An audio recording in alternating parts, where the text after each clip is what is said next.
പ്രതിദിനമെൻ ഭാരങ്ങളെല്ലാം പരിഹരിക്കും നിൻ സന്നിധിയിൽ. പ്രഭാകലരും നിൻ തേജസ്സിനാൽ എന്നാനതകൾ ദൂരീകരിക്കും. മൈത്രാണനാഥാ നിൻ സാന്നിധ്യമെൻ പ്രാഗൽഭ്യമത്രേ ഇപ്പോൾ വരുവേ. പ്രാഗൽഭ്യമത്രേ ഇപ്പോൾ വരുവേ. പ്രതിദിനമെൻ ഭാരങ്ങളെല്ലാം പരിഹരിക്കും നിൻ സന്നിധിയിൽ. വേഗം വരുന്ന നമ്മുടെ കർത്താവായ യേശുക്രിസ്തുവിൻ്റെ തന്നെ നാമത്തിൽ എല്ലാവർക്കും സ്നേഹവന്ദനം. വളരെയധികം ജാഗ്രതയോടെ ജീവിക്കേണ്ടുന്ന നാളുകളാണ് നമ്മുടെ മുൻപിൽ ഉള്ളത്. പലവിധമായ പ്രലോഭനങ്ങളും ആകർഷണങ്ങളും അറിയാതെ തന്നെ നമ്മെ പാപത്തിലേക്ക് നയിക്കാം. ആദിമ മാതാവിനെ സാത്താൻ ചതിയിൽ കൂടിയാണല്ലോ വീഴ്ത്തിയത്.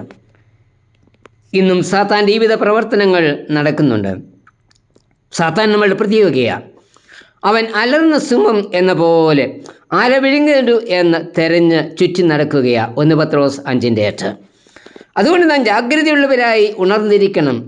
പൗലോസ് നമുക്ക് നൽകുന്ന മുന്നറിയിപ്പാണ് 1 കൊരിന്ത്യർ 10:12. ആകയാൽ താൻ നിൽക്കുന്നു എന്ന് തോന്നുന്നവൻ വീഴാതിരിപ്പാൻ നോക്കിക്കൊള്ളട്ടെ. ഒരു കപ്പിത്താന് സമുദ്രത്തിലുണ്ടാകാവുന്ന അപകടങ്ങളെക്കുറിച്ച് ജാഗ്രതയുണ്ടായിരിക്കണം. ലോകത്തിലേക്കും ഏറ്റവും സുരക്ഷിതം എന്ന് അഭിമാനിച്ചിരുന്ന ടൈറ്റാനിക് കപ്പലിനുണ്ടായ അപകടത്തിന് കാരണം യാത്രയിൽ ലഭിച്ച അപകട സന്ദേശം ശ്രദ്ധിക്കാതെ പോയതായിരുന്നു.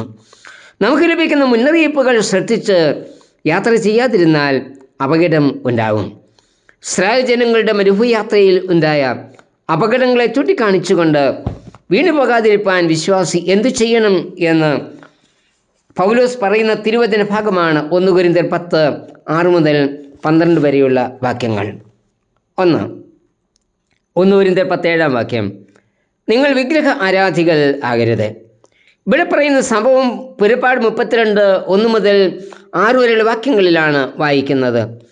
മോശ ദൈവത്തോടുകൂടി പർവ്വതത്തിലായിരുന്നപ്പോൾ ജനം അഹരോനെ കൊണ്ട് കാളക്കുട്ടിയെ ഉണ്ടാക്കിച്ച് മിസ്രൈമിൽ നിന്ന് തങ്ങളെ വിടുവിച്ച ദൈവം ഇതാണ് എന്ന് പറഞ്ഞ് കാളക്കുട്ടിയുടെ മുൻപിൽ ഹോമയാഗവും സമാധാനയാഗവും അർപ്പിച്ചതിന് ശേഷം ഭക്ഷിക്കുകയും കുടിക്കുകയും നൃത്തം ചെയ്യുകയും ചെയ്തു എന്ന ഇവിടെ വായിക്കുന്നത്.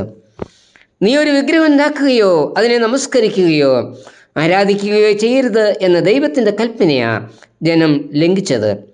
പർവ്വതത്തിൽ നിന്ന് ഇറങ്ങി വന്ന മോശ കാളക്കുട്ടിയെയും ജനത്തിൻ്റെ നൃത്തങ്ങളെയും കണ്ടു. 32:19.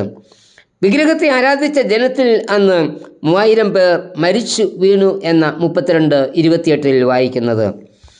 ദൈവം നമുക്ക് നൽകിയിരിക്കുന്ന കൽപ്പന നാം പാർക്കുന്ന ദേശത്ത് ദേശവാസികളോട് ഉടമ്പടി ചെയ്യുകയോ അവരുടെ വിഗ്രഹങ്ങളെ സേവിക്കുകയോ ചെയ്യാതെ വിഗ്രഹങ്ങളെ വെട്ടിക്കളയണം എന്ന പുറപ്പാട് 34:12-13 വാക്യങ്ങൾ.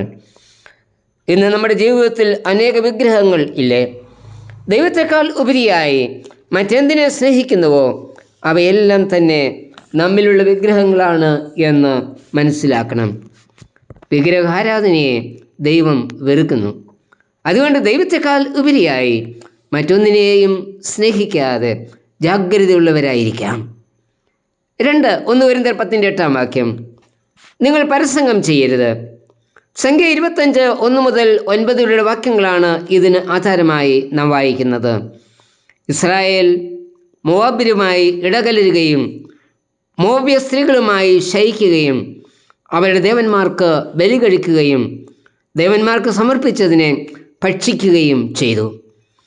വിശുദ്ധി പാലിക്കേണ്ടുന്ന ദൈവജനം അശുദ്ധരായി. തൽഫലമായി അന്ന് 24,000 പേർ ബാധയാൽ മരിച്ചു. അന്ന് ഇസ്രായേൽ ജനം ചെയ്ത എല്ലാ പാപ വഴികളിലും കൂടിയല്ലേ നാം ഇന്ന് യാത്ര ചെയ്യുന്നത്? പൗലോസ് പറയുന്നത് യാതൊരു ദുർനടപ്പും അശുദ്ധിയും അത്യാഗ്രഹവും നമ്മുടെ ഇടയിൽ ഉണ്ടാകരുത് എന്ന എഫേസ്യർ 5:3. ജീവിതം വിശുദ്ധിയിൽ കാക്കുവാൻ നാം ജാഗ്രതയുള്ളവരായിരിക്കണം. 3 കൊരിന്ത്യർ 10:9 കർത്താവിനെ പരീക്ഷിക്കരുത്. ഇതിന് ആധാരമായ സംഭവം സംഖ്യ 21:4 മുതൽ ഉള്ള വാക്യങ്ങളിലാണ് വായിക്കുന്നത്.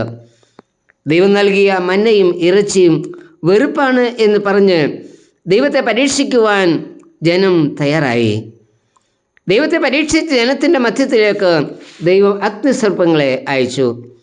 അഗ്നിസർപ്പത്തിൻ്റെ കടി ഏറ്റവരെല്ലാം മരിച്ചു. ഇസ്രായേൽ വളരെ ജനം മരിച്ചു എന്ന സംഖ്യ 21:6 വായിക്കുന്നത്. ഇന്ന് പല ആവശ്യങ്ങൾ പറഞ്ഞ് നാം ദൈവത്തെ പരീക്ഷിക്കാറില്ലേ? നമ്മുടെ ദൈവത്തെ പരീക്ഷിക്കുവാൻ പാടില്ല എന്ന ആവർത്തനം 6:16 പറയുന്നത്. അതുകൊണ്ട് ദൈവത്തിൻ്റെ വാഗ്ദത്തങ്ങളെ സംശയിച്ച് കർത്താവിനെ പരീക്ഷിക്കാതിരിക്കാൻ നമുക്ക് സൂക്ഷിക്കാം. 4 1 കൊരിന്ത്യർ 10:10 ദൈവത്തോട് പിറുപിറുക്കരുത്.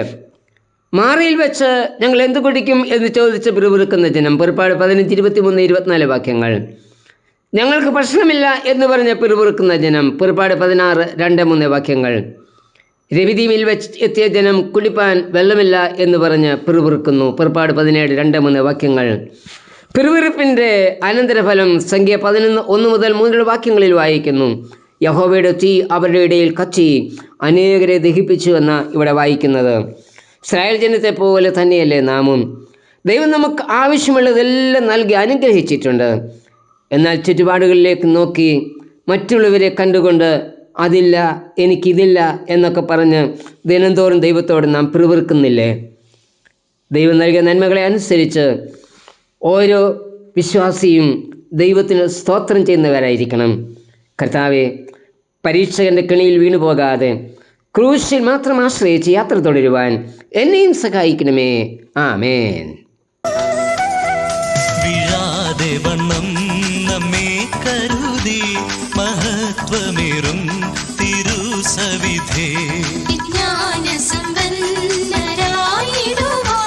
മഹാസുദിനം നവോലഭമായി വിജയികളിൽ ജയാളിയാകും രാജാധിരാജാവാകും നിന്നിൽ, രാജാധിരാജാവാകും നിന്നിൽ.